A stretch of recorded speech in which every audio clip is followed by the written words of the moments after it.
Почему я надел эту футболку? Я знаю, что Дастин занимается благотворительностью.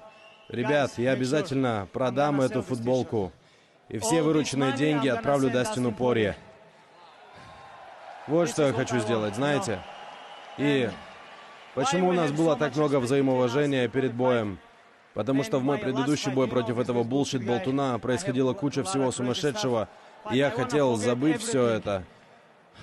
И мы показали, в чем действительно заключается ММА. Главное здесь уважение. Когда ты приходишь в зал, самое первое, чему твой тренер и все остальные учат тебя, это то, что нужно уважать зал, нужно уважать одноклубников, тренеров, нужно обязательно поддерживать чистоту в зале. В общем, уважение — это самое главное.